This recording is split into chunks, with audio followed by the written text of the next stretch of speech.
Bring in any coach you want. Boston College has one bigger problem that they need to fix before the start of next year, and that is putting more money into their basketball program.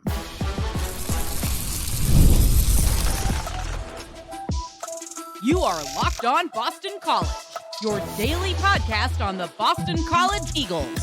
Part of the Locked On Podcast Network, your team every day. Hello, everyone, and welcome. This is Locked On Boston College, your team every day. I'm your host, AJ Black of Eagle Insider, part of the 247 Network. I've been covering Boston College for over a decade, and if you're looking for Boston College news, analysis, and details on your Eagles, you are in the right place. Locked On Boston College is a free daily Boston College podcast available on YouTube or wherever you get your podcast. On today's show, we're going to talk a little bit about spring football, which opens up today. We're going to look at one other candidate that just got opened up today as well on Monday, and what's the biggest issue facing Boston College basketball heading into this coaching search? But before we do that, today's episode is brought to you by FanDuel. FanDuel is giving away a turn to that energy to even bigger potential wins with a college basketball parlay profit boost. Head to FanDuel.com to get yourself started. So let's get into this. Now, last two shows, I have been giving you all sorts of different names and pros and cons of all these different coaches that could come to Boston College after Earl Grant is gone after 5 seasons. And I have to say, no matter who you bring in here, there's going to be one major problem that the school has to address before all of this sets in. And they're going to have to address it soon because, as I also show, it's going to hit them fast. And that is the financial support put into this program. Whether it's NIL, rev share, extra money, whatever the school puts into this, it needs to improve. Last year, Earl Grant, not going to totally absolve him of everything, but he didn't even have a full rev share. We just saw Bill O'Brien, what he was able to do when the school took that media rights deal, and there's a certain percentage that they're supposed to give out. Football finally got their full rev share because Boston College, for some reason, didn't do that the year before, which is it's asinine. Basketball ran into the same problem. Now Earl Grant is gone. The new head coach, whoever that's going to be, is going to have more money to spend, you would think. We still don't know how NIL is going to change with the addition of rev share. Regardless, more money has to go in.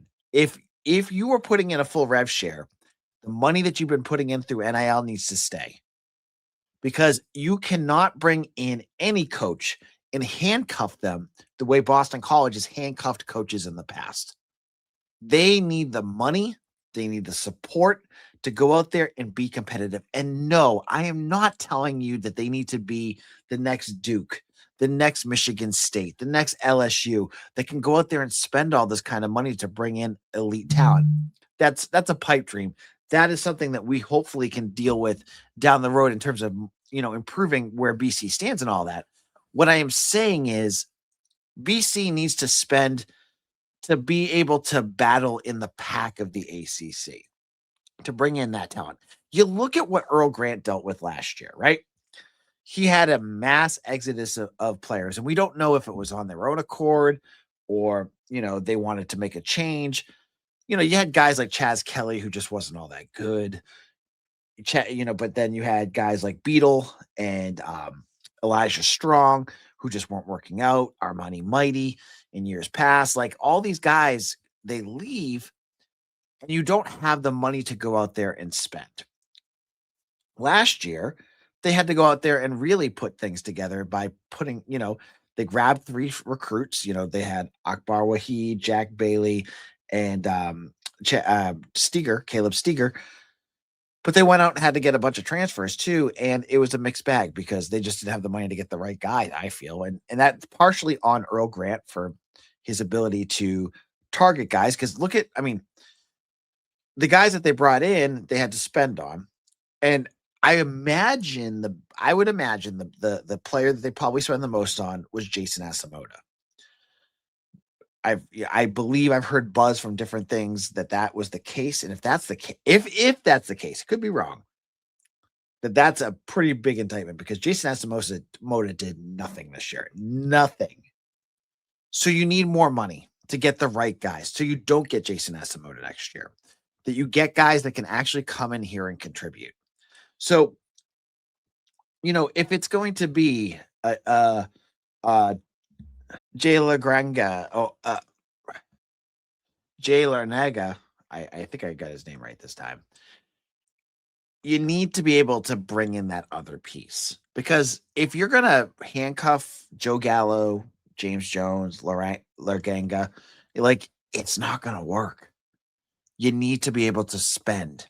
And so we haven't had the Blake James quote where he's dedicated to increasing the support of the program, but we really need that because BC, if they want to, if this school really wants to be competitive in the ACC, they got to step up.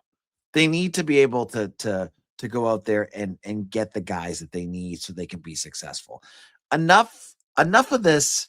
We're an academic institution. This whole world has changed. I get that being academic is important, but you also have to be able to sell the part that a lot of players are going to be looking for, which is money. That's what college sports is about, whether you like it or not. And BC should not be brought in kicking and screaming into this new age.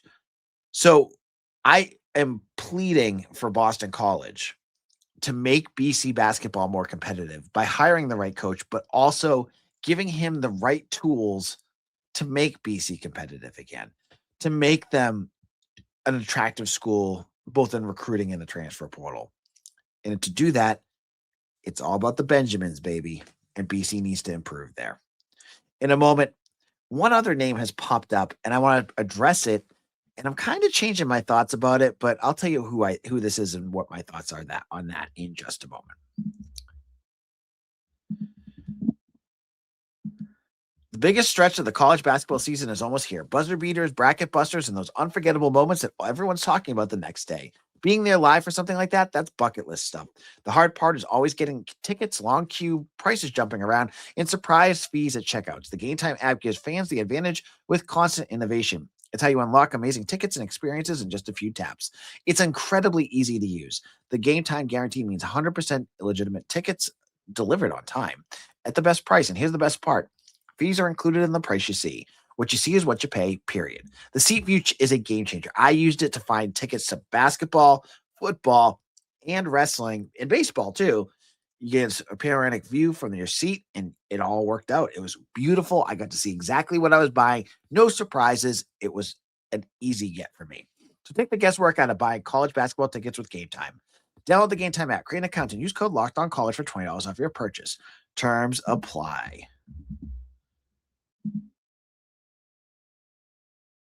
I'm Clea Butler, host of Locked On Women's Basketball, and this is Mazda's Women's Basketball Snapshot, celebrating the work no highlight reel can ever capture.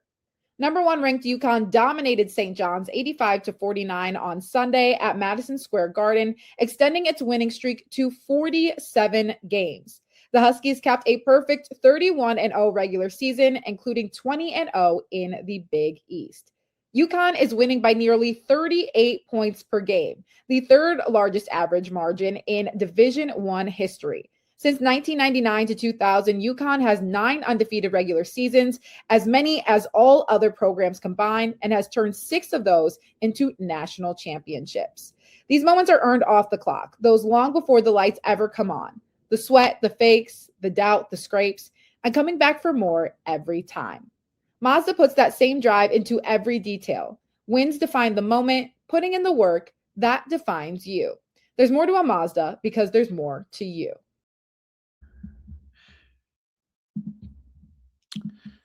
If you've been thinking about joining the Everyday Club, now is the time. Again, you get ad-free shows, access to our group chat, and if you join the All Access tier, you get access to the First Cup with AJ Black, a special episode, 10-minute episode, every couple of days.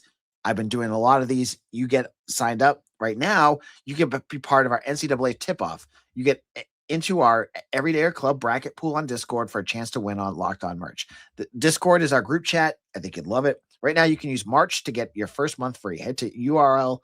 Our URL is LockedOnBostonCollege.supercast.com. Again, it's LockedOnBostonCollege.supercast.com to get yourself started today. Locked On Boston College, AJ Black here, and I love talking coaching searches. I've been on this show for 5 years, and we have done the Bill O'Brien coaching search. I did the Earl Grant coaching search, which was interesting because no one knew who the heck he was when he was hired. And we did the Jeff Hafley coaching search, I believe, on this show.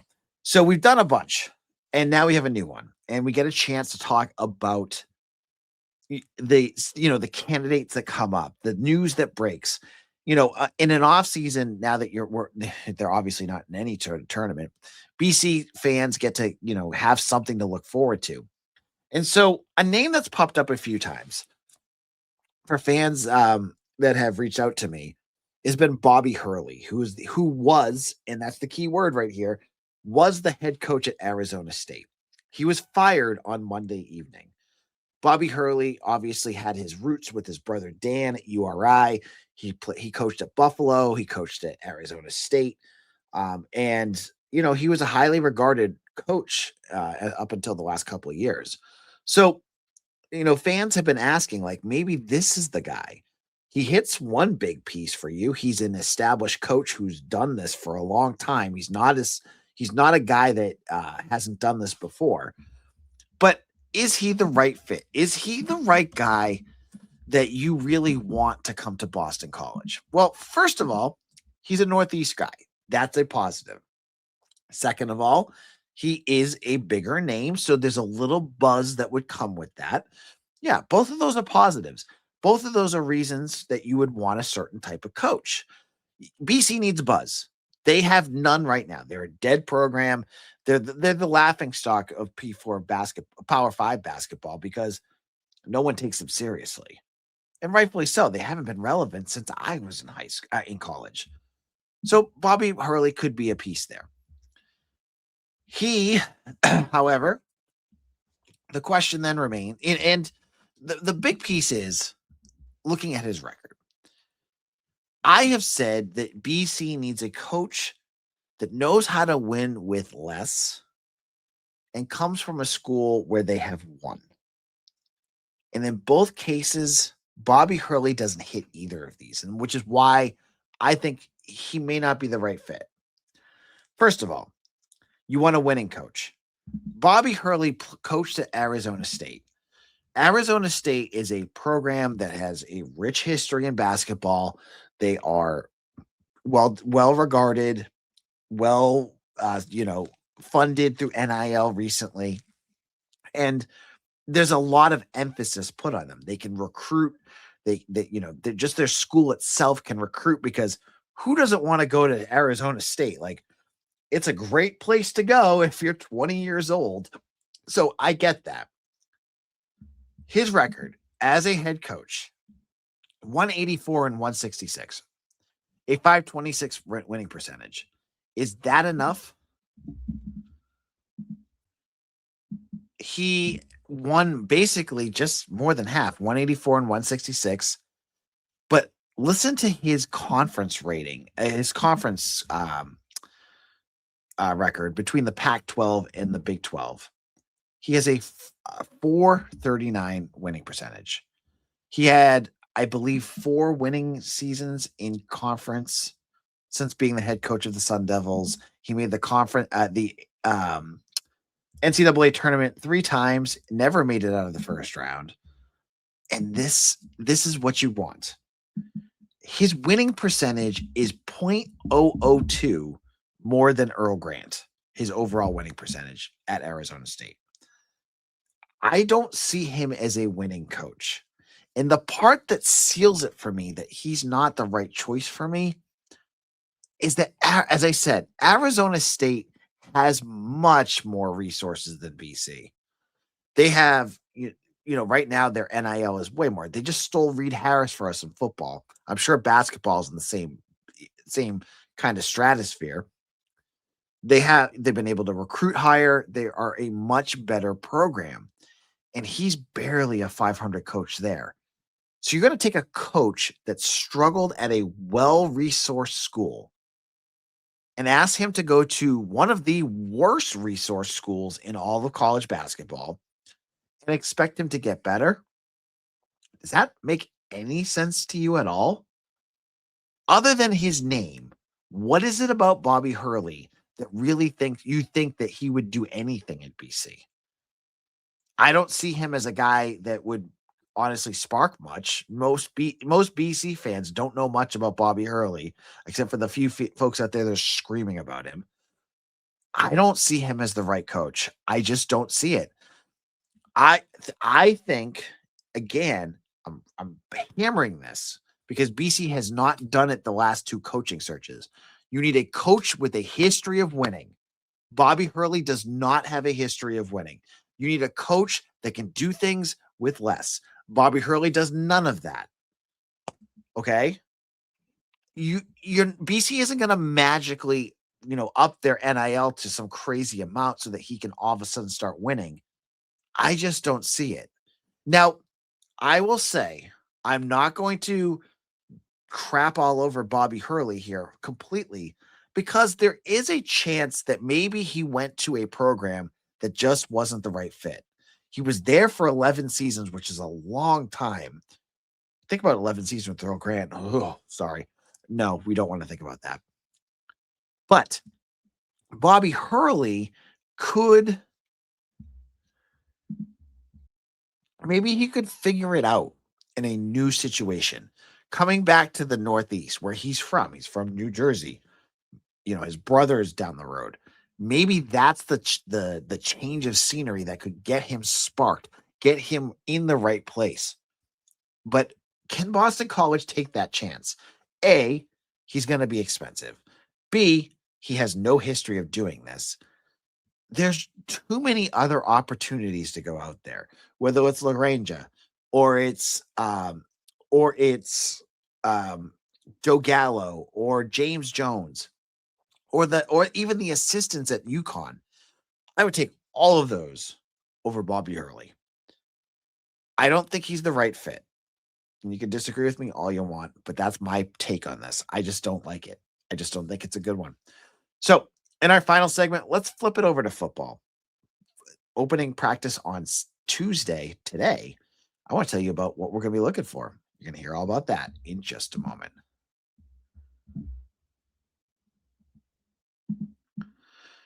What if sports were traded like markets? Now you can put your sports IQ to work in real time with Robinhood prediction markets. It's not you against the house, it's you participating in a live market. You can buy or sell your positions live all game long. Use your sports knowledge in the moments that matter. Robinhood predictions markets change the game. It's people moving the action, so when momentum shifts, you can move with it. I always knew the game, but never had a dynamic way to apply that knowledge. Now I can actually take part live in a market powered by the people. You're no longer just a spectator. Play by the play. You decide. Trade every play with Robinhood. Now available across the U.S. Download the Robinhood app now to begin. Workplace chaos, deadlines stacking up, inbox overflowing, and the one position you have to fill still sitting open. When the pressure's on and you need the right hire, this is a job for Indeed Sponsored Jobs. Indeed Sponsored Jobs help you reach the people who actually fit what you're looking for with skills, experience, and location, so you're not just hoping the right candidate stumbles across your post. And here's a stat that says it all. The minute I've been talking to you, companies like yours made 27 hires on Indeed, according to Indeed data worldwide. So if you're hiring, spend less time searching and more time interviewing candidates who check all the boxes with Indeed Sponsored Jobs. Spend less time searching and more time actually interviewing candidates who check all of your boxes. Less stress, less time, more results. When you need the right person to cut through the chaos, this is a job for Indeed Sponsored Jobs. And listeners of this show will get a $75 sponsored job credit to help you get your job the premium status it deserves at Indeed.com/podcast. Just go to Indeed.com/podcast right now and support our show by saying you heard about Indeed on this podcast. Indeed.com/podcast. Terms and the conditions apply. Need to hire? This is a job for Indeed Sponsored Jobs. Wrapping things up here at Locked On Boston College. I'm your host, AJ Black, and I appreciate each and every one of you who have made Locked On Boston College your first listen every single day. And if you're looking for a second listen, check out Locked On ACC with Kenton Gibbs and Alex Dono with the brackets and the tournaments coming up. You need to hear what they have to say about that. Now, so we're getting ready for college football to return for the spring. And unfortunately for BC fans, right now, it's closed practices with no spring game. As we've heard more and more, the spring games are going away. FSU, I think, just got rid of theirs. But there's practices, and I will be at many. Mike Sidley's going to be at a bunch, and we're going to be able to give you the idea of what's going on, because the big storyline going into camp is the 28 transfers and 9 freshmen that are going to be part of this roster going into the season, into the summer, excuse me. So you have all these new names, Jackson Wade and Grayson Wilson and Chris Jones. Like, there's so many new names, and we have yet to see just how the school in the program envisions their roles. Like, you can just see, watching lots of these guys at practices, who's going to play a bigger role, who's going to be quieter, who's a guy they're bringing in to develop, who's going to be a day one starter. That is going to be a storyline to watch. Now, the media is not allowed to talk about who's first team and second team. They want to keep that on the back burner. But you do still get a sense like, okay, this guy's clicking. He looks good. That guy, maybe he's going to take a little bit more time to develop.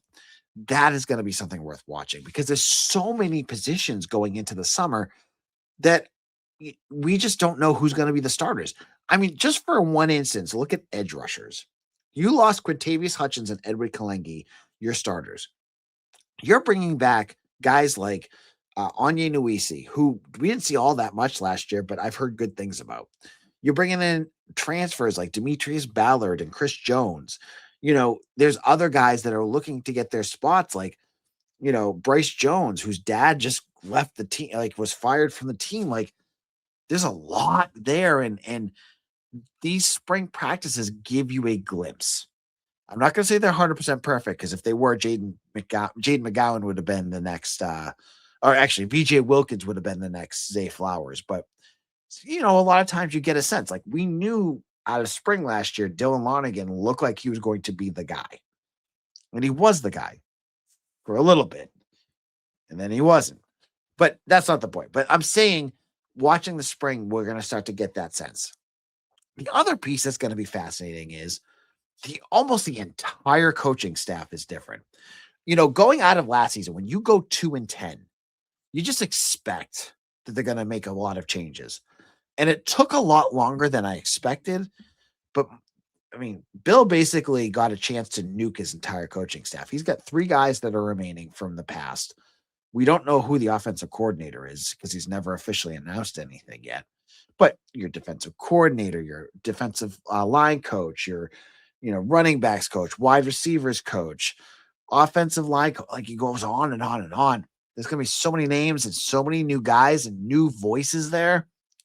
It's going to be fascinating to watch. I'm really excited to see guys like Kurt Anderson, the new offensive line coach, because I've heard a lot about how good he is at developing young players. I'm very interested to see, like, the differences between him and Matt Applebaum, who was here last year. Will he actually be able to coach up all these new guys, whether they're freshmen or transfers? That's going to be something to watch. I want to see what the vibe is like, because you just went 2-10. It was a miserable season for fans, the players, the coaching staff. It stunk, and it's time to turn the page on all that. But, fans, you're not like elephants. You have long memories. You remember that stuff. What's the players going to be like? The guys that are coming back, whether it's, the Jaden Skeets or, the KP Prices, they're going to have to turn the page themselves, and they're going to be the leaders now, with a lot of changes going on here. So that's going to be something to watch. And I'm very, very, very, very, very, very interested at the quarterback position. Mason McKenzie has been brought in. He had that deleted quote where he said that, he assumes he's going to be the starting quarterback. I mean, it seems like that, but he's coming in from Saginaw Valley. What's your favorite Saginaw Valley football game? I'm just kidding. D2 school to this, they're hoping he's going to be the next Trinidad Chambliss.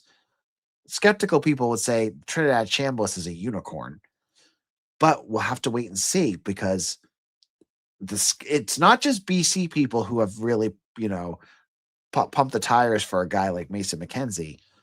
A lot of scouts, 247, were saying great things about him as well. So that's going to be the most fascinating part. How does this offense finally change with a mobile quarterback?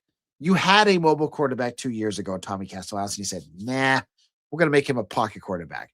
Now all we hear about is the athleticism of McKenzie and that they're going to adjust the offense to his athleticism. But what is that going to look like? And how will this change what Bill O'Brien has done in the past? It's going to be fascinating.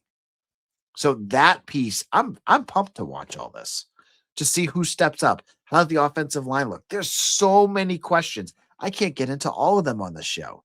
So thank you all for listening. Thank you all who have made Locked On Boston College part of your daily routine. Follow me on Twitter at AJBlack247. You can check me out on Instagram, Facebook, Threads, Blue Sky, and on TikTok. And I hope to see you all again soon for another episode of Locked On Boston College, your team every day.